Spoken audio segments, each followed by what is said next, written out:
the best in the world, I guess. And there are two of you. Do it, yeah. When you're the two best players in the world, you can pretty much do whatever you want. All right, we are going to get into map number 3 here. This is going to be the deciding game. And the map is Ruins of Ceres? Yes. How do you pronounce this? Ruins of Ceres. Okay.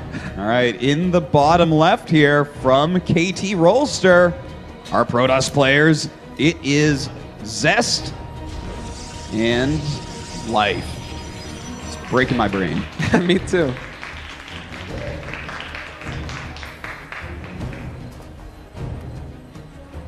And their opponents in the top left from Jin Air Green Wings, it is SOS and Maru. SOS. SOS is not even going to play. Yeah. He says, Maru, you do it. Which actually makes sense. I mean, he's a Terran player. Let him open the build order perfectly.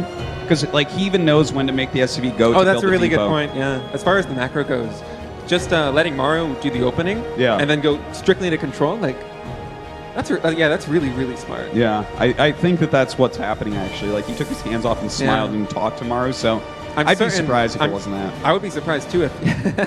Oh. SOS. Is this Archon mode, or is it not?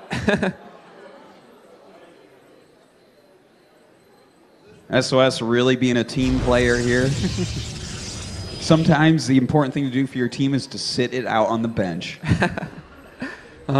In Ruin of Ceres, it's one of the biggest maps. I think it actually is the biggest map in the map pool. It's the biggest map in the map pool right now. But these spawns are pretty close by air, so we could have some really interesting play come out in terms of like whether the Protoss player Zest and Life want to go for a Stargate opening or really heavy like a depth drops or disruptor drops like before, or if Maru and SOS want to try and abuse the close air positions with some really heavy factory play. But instead, it looks like they're going to play to Maru's strengths. They're going to play to the bio. They're going to go 3 barracks after CC first.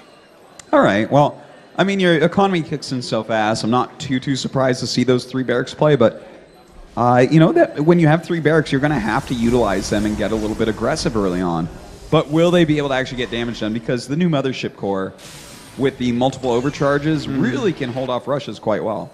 Yeah, but pylon placement also becomes really important, and we have to remember, I think this is Life macroing, isn't it? Yes. So for him, as a Zerg player, as this gets into the mid game, and I'm certain as soon as the opening builds are done, if Life is not already doing it, he will be the one putting down pylons and building gateways and that kind of thing. And I really doubt that he would have the kind of experience to really know, because pylon placement in Legacy of the Void at the very top level is so important in terms of holding harassment, defending your bases. So we'll have to see if that really does come into play to the extent of the Protoss player being able to like defend perfectly with overcharge, or if their pylon placement might be not ideal to defending doom drops or something to that effect. Well, I'm interested in this because I see such a quick robotics. Yeah. I think their game plan is going to be to keep Maru and SOS on their back foot. Yeah, this looks like a 4 adept drop. If you open the way that Zest and Life did, and oh god, it's so confusing because they're both playing saying Life, it's like, isn't this wrong? Isn't he so clear? But the way that this Protoss opening works is if you just constantly build adepts off of 1 gateway and you build a really fast robotics facility, the timing works out where you're going to have 4 adepts and a warp prism almost perfectly in sync with each other to go in for a drop. And so I'd be really surprised if they chose something else right here. Okay, they chose something else right here. I'm really surprised. Well, okay, they actually just canceled the observer. And did they? Okay. Yeah, that makes more sense. Yeah, it does. But they did have an SCV get in and see that very quick robotic space. So this should be on Maru's and SOS's radar. Yeah, as a Terran player, one of the best ways to defend Warp Prism drops is to have a really quick Cyclone and have that patrolling the edge of your base, because if the Protoss player, if they're going to try and drop a location with a Cyclone, they have to trade the Prism to get the units out of the Prism. Otherwise, it's going to die no matter what. But they opened with 3 barracks, and so their options in terms of defending the Warp Prism are a little bit more limited. They're going to have to use bio and really smart positional play to deny the Warp Prism so they don't want to take much damage. Well, let's see what gets done here. The Warp Prism going across the map right now. That Wallen being completely made. We do have that Shadow being a little bit of a spy, checking out what's going on. Yeah, it looks like they're going to be warping in the 3 adepts on their side of the map. And it's just finishing now. In the meantime, they are getting that Twilight and the Forge. Looks like probably going to go for Blink, I would imagine, coming up. They can also, if they really want to commit to the harassment, Resonating Glaives, the Adept attack speed upgrade, is also a really good decision. Oh, that'd be really interesting to see. They actually do end up going for Blink here. And we do this have a is some really split smart of these playing. adepts. Oh, I can't believe they canceled the ones at the natural expansion. It Yeah. was completely exposed. That Maybe- might have been a mistake. Maybe a little bit of poor micro there by Zest, really. Or maybe, you know what, they were actually just at the refinery. They might have not seen that there's not that much bio. okay. They might have decided it wasn't worth the risk. Yeah, that makes sense. Well, he does go ahead and cancel that shade, gets into that warp prism. Not a lot of damage done yet. This is some great defense by Maru and SOS. Yeah, this is really good for Maru and SOS, not taking too much damage, and it's also really difficult to pull off. But they have some turrets finishing up now too, and that's going to really shut down the area that the support prism go to. All right, well, looks like getting a few SCVs here now, but again, this is, you're really normally seeing a lot more damage from a forward depth drop at this typically. point. So that means that Maru and SOS definitely in a good position. In fact, they do have a bit of a supply lead right now. These turrets, yeah, but Ruins of Ceres has a lot of dead airspace for this warp prism to fly away. So unless Maru and SOS decide to make some Vikings or some Liberators early to deal with the warp prism, it's gonna be able to do this for quite a while. All right, well, going to go ahead, drop off again at this natural. Plenty of Marines there.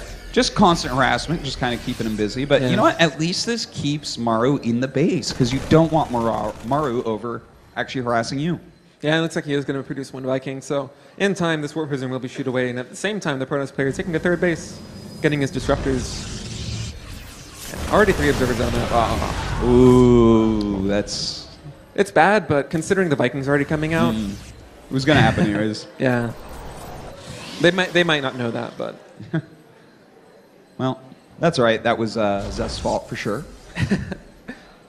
But in the meantime, we do have disruptors on their way. Yeah, and no warp prism speed, so these might just be disruptors in the main army to try and push the Terran player and just defend.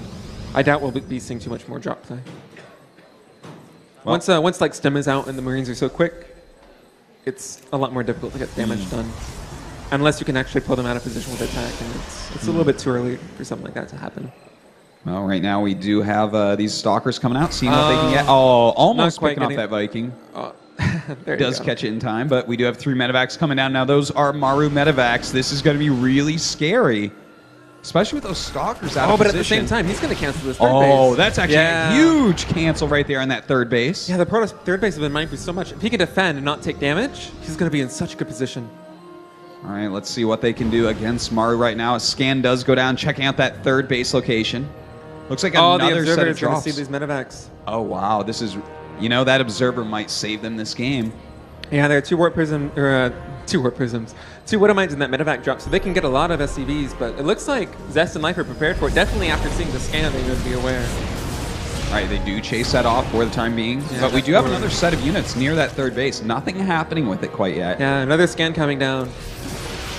Oh, they're going to be able to pick off a disruptor. Yeah. That's a very nice pick off right there.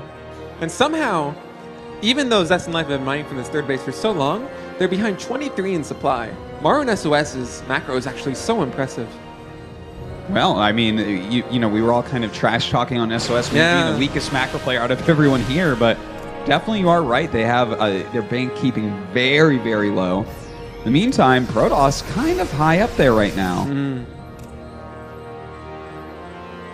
Not too much trading going on. We do have 1 Colossus. And Colossus are much weaker in Legacy of the Void, but as part of a core army unit composition, the Colossus is so nice to have because it's guaranteed damage. Disruptor shots can miss, Colossus shots will not miss. And we've actually seen professional Korean players adding in more and more Colossus back into Protoss vs. Terran a little bit lately, so we'll see if this is a trend that's going to continue here. Yeah, and I believe that is +3 ground armor. Yeah, that's +3 armor coming down. And that's a huge deal with the new Marauder, actually, with the double shot. That each armor is going to reduce 2 damage, so the Marauders become weaker and weaker. This MVP Observer. Well, right now we do have Maru kind of positioning here, spreading out his units. Oh, he's got to be careful about that. Oh, that's a big hit. At the same time, a drop coming into the main base, or is that going to the third? Here it is, but look at the Zest and Life. They're already prepared. They have stalkers in position. Well, some great defense right now by Zest and Life. Good blinking on that high ground. The rest of the army coming around. Oh, this control. So good. Well, let's see if he can go ahead and defend this. I don't think that Maru is going to be able to get very much damage done here. Yeah, it certainly doesn't look like it. Oh, a big drop coming to natural expansion, though. Zest and Life, their army is out of position. Yeah, it certainly is. And with that big of an army, they have to send quite a bit back. They actually get the support bay. Very nice move right there. Oh, the disruptor shot killing a sentry. A little bit painful there. Of course, Disruptor can kill your own units. All of us have experienced that at least a little bit so far. Me more than others, maybe. Well, second Robo is on the way. Those very Robo-heavy compositions getting more and more popular. Whoa, I think this is a mistake. Oh. His Robo Bay went down, but he's rebuilding a robotics facility. Oh, I think he wants wow. more disruptors, more colossus, but instead he's building a robotics facility. Yeah, unless he wants a lot of immortals. You are definitely right about that. So definitely something they're going to have to look into. But in the meantime, Maru trying to get a little bit of damage done. Does get chased away here by Zest. And there's the robotics bay going down now. And it looks like another one might get cleared up in the main base. And man, Zest and Life, their defense has been impeccable on these 3 bases. Yeah, they're really holding on very well. But in the meantime, SOS and Maru, they're going to be maxed out very quickly here. And they're doing just fine on their own as far as economy goes, taking their 4th base right That's now. a huge drop going to come in the main base. But it looks like their Blinkstalker is already in position. I don't think you can drop this. I don't think so. He does have to turn around for the time being. And it's really interesting that we haven't seen any Liberators coming into play. Oh, there they are now. It's Liberators in production. You see those SOS medevacs? Those are empty. And he's flying around, trying to keep those stalkers up there. In the meantime, those units being offloaded, hitting into this 3rd base, taking out the gas, having to back up. Oh, Thermal Lance hasn't been researched until now. Oh, wow. I wonder if it was actually a big deal. upgrading. Yeah, I wonder if it was upgrading at the robotics bay when it got sniped. Oh, might have been, actually. That might be a key part of why they're not trying to take a 4th base. They don't want to overextend right now.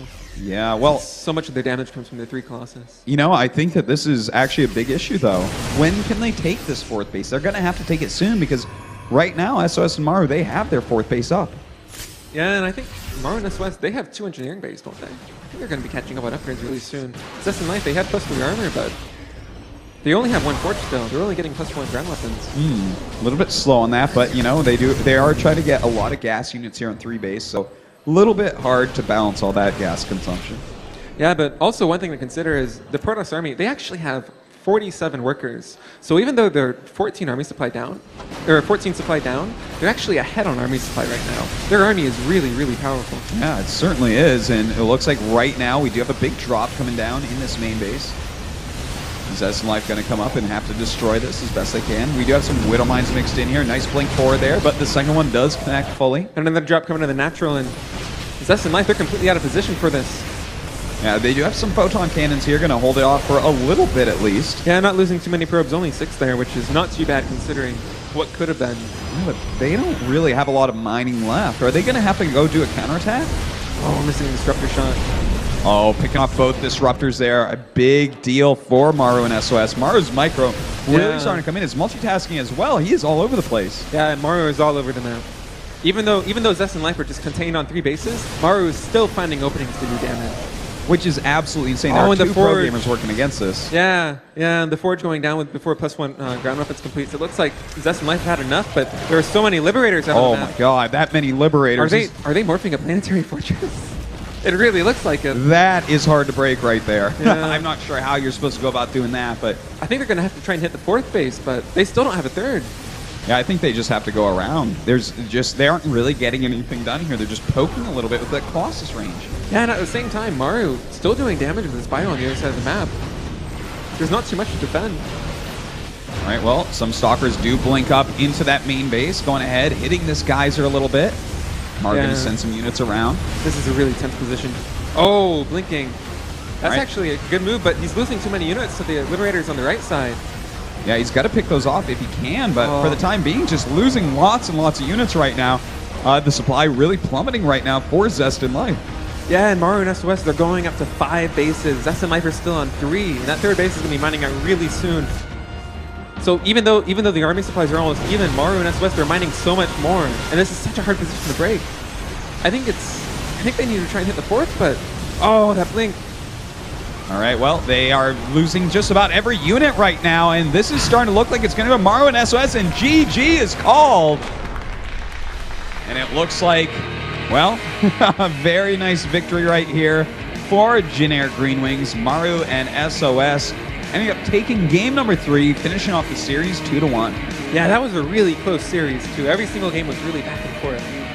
This was such a close match.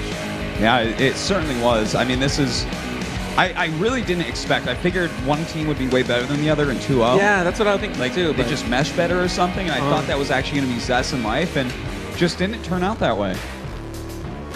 Maru SOS, as you guys see here, winning when everyone's playing their on races, kind of interesting. SOS really showcasing his macro. That was impressive. And it looks like we are going to be going into an interview. Yeah, a quick little post-game interview here coming up in a moment.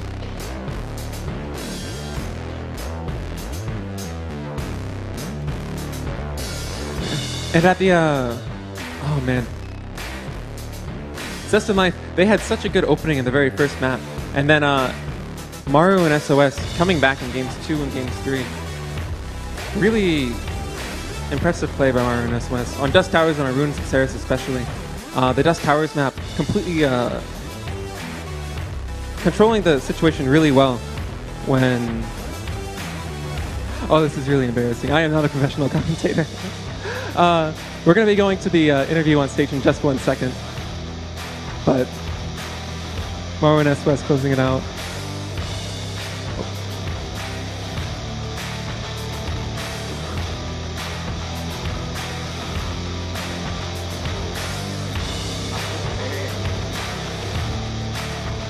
All right, guys, that was the Archon show match. It was pretty awesome, but I got to start off by asking Life and Zest, guys, what went wrong here? Whose fault is it that you guys lost?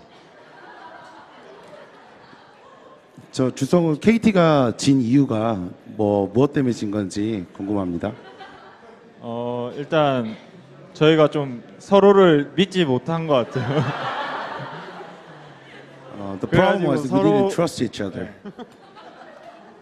All right, well, I got to ask, SOS, Maru, you guys seem to play very well together. Is it because you trust each other? And by the way, SOS, that was good macro. 그러면은 지니어 팀은 서로에 대한 믿음이 있었기 때문에 이긴 것 같은지. 그리고 김유진 선수는 오늘 생산력이 굉장히 좋았다고 합니다. 저희도 전혀 믿지 못했는데 그냥 저희가 좀 더 잘한 것 같아요. We also didn't trust each other, but still we played better than them. A perfect response, no doubt. So, SOS, Maru, after playing this Archon match, and of course I'm sure you guys practiced for it a little bit as well, how do you feel about Archon mode in Legacy of the Void in StarCraft 2, and do you think it has any sort of competitive future?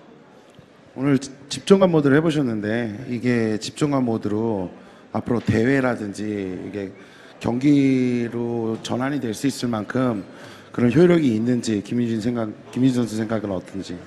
우선 집정감 모드의 재밌는 점은 우선 두 명이서 같이 하다 보니까 혼자서 할 수 없는 컨트롤과 생산을 해서 경기의 질이 좀 더 올라갈 것 같고요. 근데 좀 준비하는 데는 좀 무리가 가지 않을까 그렇게 생각은 돼요. I think the good thing about Arca mode is that if you play alone, there's a lack of a little bit of. It's going to be a little difficult to micro sometimes, since you have to control lots of units. But if you play Arca mode, you have two people who can actually micro, so it will be better. But bad thing about it is it will be really hard to prepare the match if you are playing Arca mode, since you have to play with the two people. All right. Well, I got one more question over here for our KT players. Guys, SOS has been crushing you guys lately. When are you going to get your revenge against him? 최근에 김유진 선수가 많이 이겼는데 블리츠컨을 포함해서 언제쯤 복수하실 계획이세요? 일단 만나면 다음 시즌 때 복수해야죠. 다음에 만나면? 다음에 만나면? 네, 다음에 만나면. Next season, whenever I play against SOS, I'll beat him. All right, excellent. Well, guys, thank you so much for the Archon match. Can we get some applause for these guys?